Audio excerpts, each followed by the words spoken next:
చక్కటి అవకాశం తక్కువ టైం సమయంలో మీరందరూ కూడా కష్టపడి మమ్మల్ని అందరూ ఆహ్వానించి మనస్ఫూర్తిగా మన పార్టీ జెండాని మనం ఘనంగా ఎగిరేసుకోవడం నిజంగా నేను గర్వపడుతున్నాను. సో పెద్దలందరికీ ముందుగా నమస్కారాలు, సంక్రాంతి శుభాకాంక్షలు. ఒక గ్రామంలోనే మనం ఇంత సమైక్యంగా ఉన్నత ఆశయాలు సాధించుకోవడానికి కోసం నిన్న రాత్రి 7:30కి అనుకుంటా నేను శ్రీనివాస్ గారికి చెప్పాను, 2 గ్రామాలు ఒకేసారి చేసుకుంటే బాగుంటుందేమో, మళ్ళీ రావడం కుదరపోవచ్చు కాకర్లమూడి కంటే. ఆయన అప్పటికప్పుడే అందరినీ సమయయుతం చేసి ఈ కార్యక్రమం చేయడం వెనుక మనం కూడా మన జీవితంలో ఒక ఎగ్జాంపుల్గా తీసుకోవాలి. ఎందుకంటే పార్టీ నిర్మాణం కూడా ఎంత కష్టపడి ఇటుక వేసుకుంటూ 10 మందిని కలుపుకుంటూ గ్రామ స్థాయి నుంచి మండల స్థాయి నుంచి నియోజకవర్గ స్థాయి వరకు ఈరోజు రాష్ట్ర వ్యాప్తంగా జనసేన పార్టీకి ఒక గౌరవం, పవన్ కళ్యాణ్ గారి నాయకత్వంలో మన ప్రజల్లోకి వెళ్ళగలుగుతున్నామంటే ఎంతోమంది కష్టపడి జెండా మోసి పార్టీ కోసం ఏ మాత్రం కూడా స్వార్థం లేకుండా పనిచేసిన మన జన సైనికులు, మన వీర మహిళలు, మన నాయకత్వం, వీళ్ళందరూ కూడా ఒక కష్టమైన ప్రయాణం చేశాం. ఎందుకంటే పార్టీ నిర్మాణం ఎప్పుడు కూడా ఒక ఎలక్షన్ తోటో ఒక రోజులోనో ఒక సంవత్సరంలోనో పూర్తి అవ్వదు. పార్టీ నిర్మాణం చాలా కష్టమైన ప్రక్రియ. 2014లో పవన్ కళ్యాణ్ గారు పార్టీ స్థాపించినప్పుడు ఆ రోజున్న పరిస్థితులు, రాజకీయంగా ఎవరు కూడా అటువంటి పరిస్థితుల్లోకి పార్టీ పెట్టాలని అనుకోరు. రాష్ట్ర విభజన జరిగింది, సమైక్య రాష్ట్రంగా మనం ఉన్నప్పుడు ఆ రోజులు ఉన్న పరిస్థితులు వేరు. రాష్ట్ర విభజన జరిగిన తర్వాత తెలంగాణ నుంచి విడిపోయి కనీసం ఒక రాజధాని లేని రాష్ట్రంగా మనం కష్టపడి ముందుకెళ్తుంటే తెలుగు ప్రజల గురించి ఆలోచించి, ఎందుకు మన ప్రాంత ప్రజల గురించి ఎవరు ఆలోచించడం లేదనే ఆవేదనతోటి పవన్ కళ్యాణ్ గారు ఆ రోజున జనసేన పార్టీ స్థాపించారు. ప్రతి సందర్భంలో కూడా ఎన్నికలు వచ్చినప్పుడు ధైర్యంగా నిలబడింది మన జన సైనికులు, మన వీర మహిళలు. ఎందుకంటే ప్రజాస్వామ్యబద్ధంగా జరగాల్సిన ఎన్నికల్లో కూడా స్థానిక సంస్థల్లో ఎవరు కూడా ముందుకు రాని పరిస్థితుల్లో ఆ రోజున జెడ్పీటీసీలుగాను, ఎంపీటీసీలుగాను, సర్పంచ్లుగాను మహిళలు ప్రత్యేకంగా పవన్ కళ్యాణ్ గారి పిలుపు మేరకు చాలా అద్భుతంగా ముందుకు వచ్చి నిలబడ్డారు. అప్పుడు జెడ్పీటీసీగా మన అనురాధ గారు కూడా నిలబడ్డారు మన పార్టీ తరఫున. ఏ కార్యక్రమం చేసినా కూడా ఒక అంకిత భావంతో. కొద్దిసేపు మీరు మాట్లాడకుండా ఉంటే నేను ఉపన్యాసం చెప్పగలుగుతాను, లేదా మీరు బిజీగా ఉన్నారంటే కాదు కదా, డిస్టర్బ్ అవుతూ ఉంటుంది కదా, అందుకే నేను రిక్వెస్ట్ చేస్తాను. సో మీరందరూ కూడా ఆలోచించాల్సింది ఏంటంటే, ఒక ఎలక్షన్ వలన మార్పు రాదని మీరు అనుకుంటే చాలా పొరపాటు. ఎందుకంటే ఇదే జగన్మోహన్ రెడ్డి గారు గ్రామాలన్నీ కూడా పర్యటించి ఒక్క ఛాన్స్ అని చెప్పి ముద్దులు పెట్టుకుంటూ తిరిగి ఏ విధంగా మన రాష్ట్రానికి ఈరోజు అంధకారంలో నెట్టారో మీకు అందరికీ తెలుసు. వాస్తవంగా ఆంధ్రప్రదేశ్లో ఈ రోజున సుమారు 12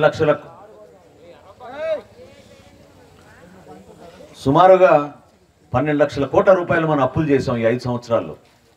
కానీ గ్రామ స్థాయిలో ఒక యువతకు ఉద్యోగం ఇచ్చే విధంగా, ఒక పరిశ్రమ వచ్చే విధంగా, పెట్టుబడులు పెట్టడానికి 10 మంది తిరిగి వస్తే మనం ఆకర్షితంగా మన ప్రాంతాన్ని అభివృద్ధి చేసుకోగలిగితే అప్పుడే రాగలుగుతారు. చందు శ్రీనివాస్ గారు ఇప్పుడే చెప్పారు మీకు, ఇతర దేశాల్లో ప్రధానంగా వాళ్ళు చూసేది ఏంటంటే, ఒక పట్టణానికి వెళ్ళి మనం నివసించాలి, ఒక గ్రామానికి వెళ్ళి మనం ఉండాలంటే రోడ్ల సౌకర్యం ఉందా, మంచినీటి సరఫరా ఉందా, అక్కడ మనకి కావాల్సిన సరుకులన్నీ దొరుకుతాయా, ఇటువంటివి ఆలోచిస్తారు.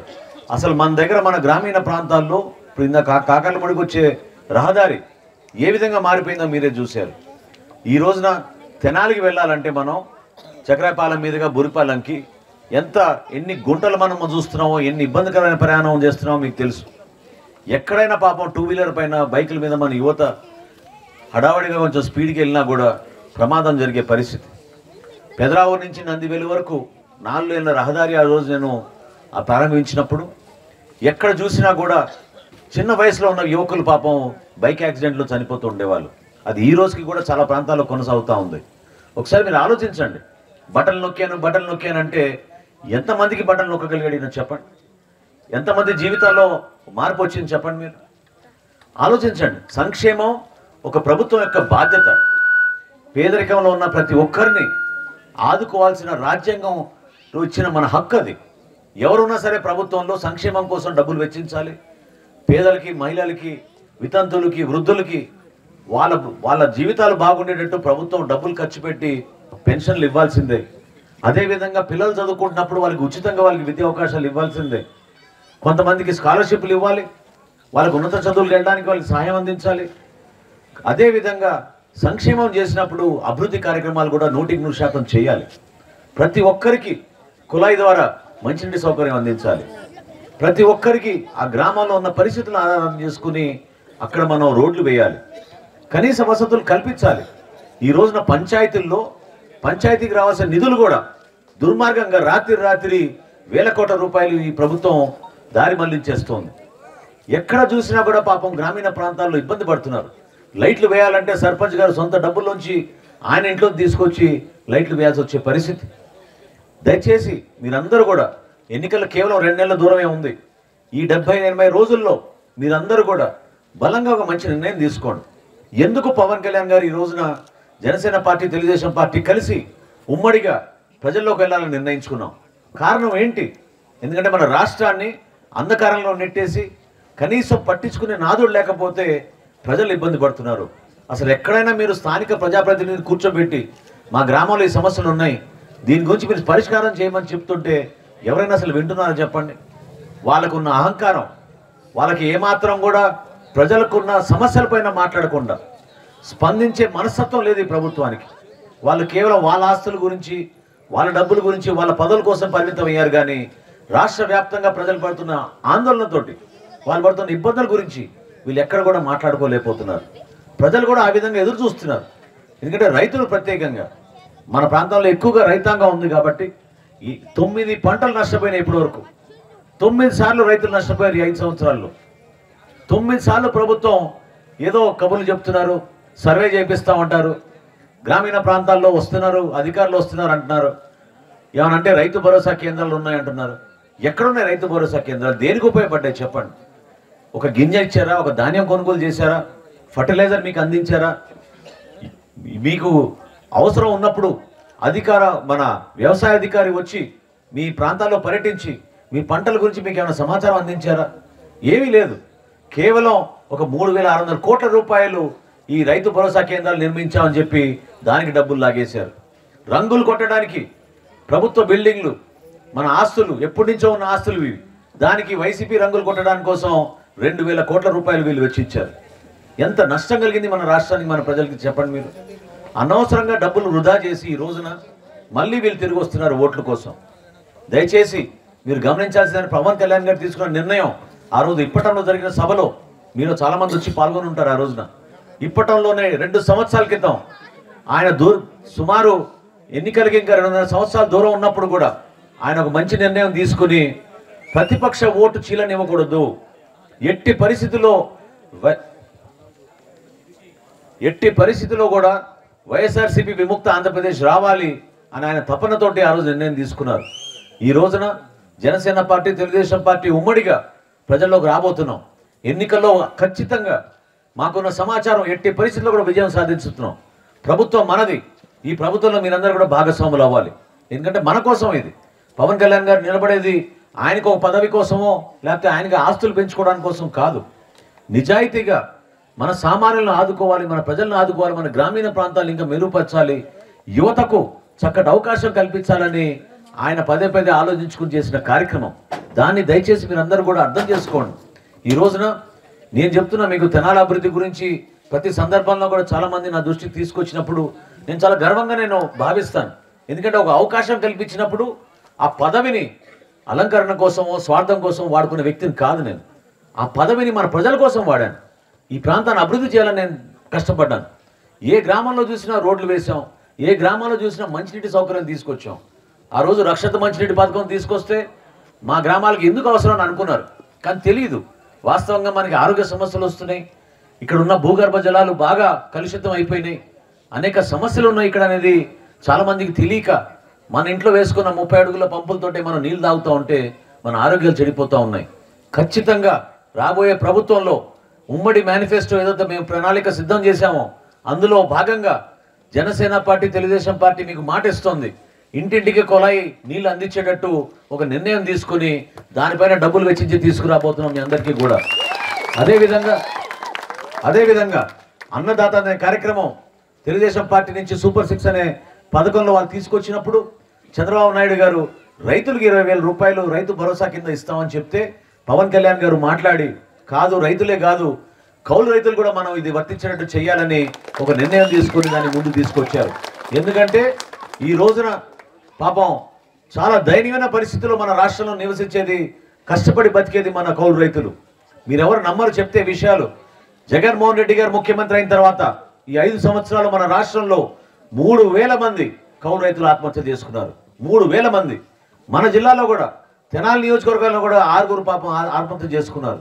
వీళ్ళందరికీ సత్తెనపల్లిలో ఒక మీటింగ్ పెట్టి మన గుంటూరు జిల్లాలో 213 మంది కుటుంబాలకి అంటే 2,13,00,000 రూపాయలు జనసేన పార్టీ పవన్ కళ్యాణ్ గారు ప్రతి కుటుంబానికి 6.5 లక్షల రూపాయల చొప్పున మేము అందించాం. రాష్ట్ర వ్యాప్తంగా ఏ ఒక్క రాజకీయ నాయకుడు చేయని కార్యక్రమం ఈ రోజున కౌలు రైతుల కోసం పవన్ కళ్యాణ్ గారు చేశారు. భారతదేశంలో ఎవరున్నారో చెప్పండి, సొంత డబ్బు 5 కోట్ల రూపాయలు ఆయన విరాళం ఇచ్చి రాష్ట్ర వ్యాప్తంగా అనేక మంది సహాయం చేస్తే మన పెద్దలు శ్రీనివాసరావు గారు కూడా ఆ రోజు వచ్చి అమెరికా నుంచి ఆయన కూడా 10 లక్షల రూపాయలు కౌలు రైతుల కోసం ఆర్థిక సహాయం చేశారు ఆయన. అటువంటి వ్యక్తులు ఉన్నారు మన సమాజంలో. మీరందరూ కూడా గర్వపడాల్సింది ఏంటంటే నిజాయితీగా విలువలతో రాజకీయాలు చేస్తే సమాజం మనని గౌరవిస్తుంది, గుర్తిస్తుంది. అంతేగాని అబద్ధాలు చెప్పి దొంగ మాటలు చెప్పి ఎలక్షన్ల ముందు ఒక మాట ప్రభుత్వంలో వచ్చిన ఒక మాట చెప్తే మన ప్రాంతానికి మనం నష్టం కలిగించుకుంటున్నాం. ఏ ఒక్క యువకుడికైనా ఇంతమంది యువకులు ఉన్నారు, ఎవరైనా చెప్పండి మీకు ఏదైనా ఉద్యోగ అవకాశాలు వచ్చినాయా? ఏమైపోయింది మీ జాబ్ క్యాలెండర్? ఏమైపోయింది మెగా డిఎస్సి? సిగ్గు లేకుండా ఇప్పుడు మంత్రి ప్రకటన చేస్తున్నాడు, వచ్చే వారం మెగా డిఎస్సి ప్రకటిస్తారంట. నువ్వు ఉండే పుణ్యకాలమే ఇంకో 4 రోజులు. ఈ 4 రోజులు నువ్వు ఏం చేయగలుగుతావు? నువ్వు ఉద్యోగం ఎక్కడి నుంచి తీసుకొస్తావు చెప్పండి.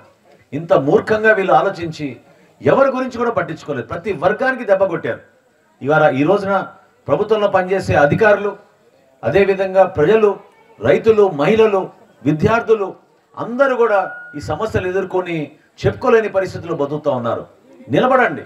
దయచేసి మీ ఓటు విలువ గురించి మీరు ఒకసారి అర్థం చేసుకోండి. ఇంకోసారి పొరపాటు చేయబాకండి.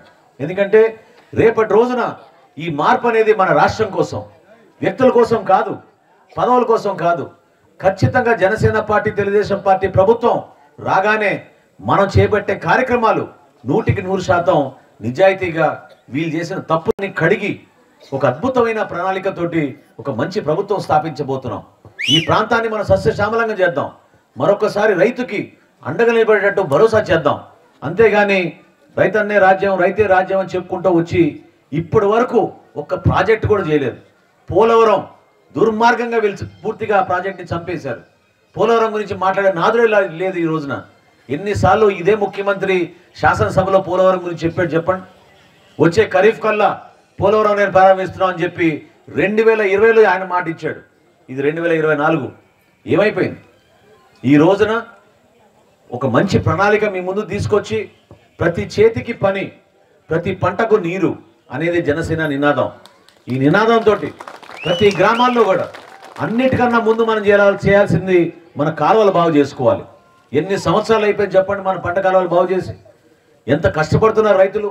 సిగ్గు లేకుండా రైతులు సొంత డబ్బుతోటి పాపం డబ్బులు ఇచ్చి పనులు చేయించుకుంటుంటే ప్రభుత్వం నుంచి మాత్రం స్పందన లేదు. మొన్న కురిసిన వర్షాల వలన గ్రామీణ ప్రాంతాల్లో రైతులు ఎక్కువగా నష్టపోయింది. ఎందుకంటే మన కాలువలు సరిగ్గా లేవు కాబట్టి.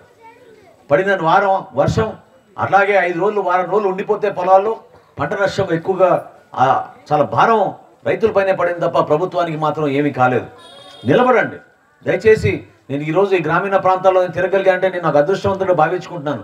ఇక్కడే మా తండ్రి గారు నాదెళ్ల భాస్కరరావు గారు 1983లో శాసనసభ్యుడిగా ఎన్నికైన తర్వాత రాష్ట్రానికి ఆయన ఆర్థిక మంత్రిగా చాలా అద్భుతమైన కార్యక్రమాలు ఆ రోజు తీసుకొచ్చారు. దాని తర్వాత ముఖ్యమంత్రిగా కూడా మన ప్రాంతానికి ఆ రోజున షుగర్ ఫ్యాక్టరీ తీసుకొచ్చి జంపన్లో ఆయన చేసిన కార్యక్రమాలు చాలా రైతుకు ఉపయోగపడే విధంగా ఆయన నిలబడ్డారు. పెద్దలందరూ కూడా ఇక్కడ ఉన్నారు. రైతులు ప్రత్యేకంగా మీరు ఆలోచించాల్సింది ఏ విధంగా మిమ్మల్ని ఇబ్బంది పెడుతుంది ఈ ప్రభుత్వం. పట్టాదారు పాస్బుక్లు కూడా ఈ ప్రభుత్వం చేసింది ఏంటంటే జగన్మోహన్ రెడ్డి గారి ఫోటోలు పెట్టుకున్నారు తప్ప మీకు ఎవరికి కూడా న్యాయం చేయలేదు. గ్రామీణ ప్రాంతాల్లో ఈ రోజున అనేక సందర్భాల్లో సమస్యలు ఉన్నాయని చెప్పుకునే కూడా వినే పరిస్థితుల్లో కూడా ఎవరు లేరు. దాన్ని మీరు గమనించండి. మార్పు తీసుకొద్దాం. ఒక చక్కటి ప్రభుత్వం రేపటి రోజున చంద్రబాబు నాయుడు గారి అనుభవం, పవన్ కళ్యాణ్ గారి వర్తమాన ఆలోచనలు రెండూ కలుపుకొని మనం అద్భుతంగా పరిపాలించుకుంటూ మన ప్రజలకి మేలు చేస్తామని ఈ సందర్భం తెలుపుకుంటూ చాలా గర్వపడుతూ ఈరోజు మన జనసేన పార్టీ జెండాను మనం ఎగరేసుకున్నాం. సహకరించిన ప్రతి ఒక్కరికి, ఎందుకంటే ఒక్క 9-10 గంటల్లోనే మీరు ఈ విధంగా నిర్మాణం చేసుకోగలిగారంటే మన పార్టీ నిర్మాణాన్ని కూడా మీరు అదే విధంగా అంకిత భావంతో పనిచేసుకుంటే 100% మనం విజయం సాధిస్తాం, ప్రభుత్వాన్ని మనం స్థాపిస్తాం. అది ఆలోచించండి మీరు. ఎందుకంటే 10 మంది కలిసి చేద్దాం మనం రేపు సాయంత్రం కార్యక్రమాన్ని మీరు నిర్ణయించుకున్నారు, మీరు సాధించుకోగలిగారు. అదేవిధంగా మన ప్రాంతంలో మనందరం కూడా పార్టీ కోసం కొంచెం సమయం వెచ్చించి పెద్ద మనసుతోటి పవన్ కళ్యాణ్ గారు ఇచ్చిన పిలుపు మేరకు పెద్దన్న పాత్ర పోషించి ఇతర కులాలు కూడా మనం కలుపుకొని అందరినీ పార్టీలోకి తీసుకొచ్చి మన పార్టీ విజయం కోసం మీరు అహర్నిశలు కృషి చేస్తారని మనస్ఫూర్తిగా నేను ఈ సందర్భంగా మీకు గుర్తు చేసుకుంటూ చక్కటి అవకాశం కల్పించి నన్ను ఆహ్వానించినందుకు పేరు పేరున ప్రతి ఒక్కరికి నేను నమస్కారాలు తెలుపుకుంటూ సెలవు తీసుకుంటున్నాను. జై జనసేన, జై జనసేన, జై హింద్.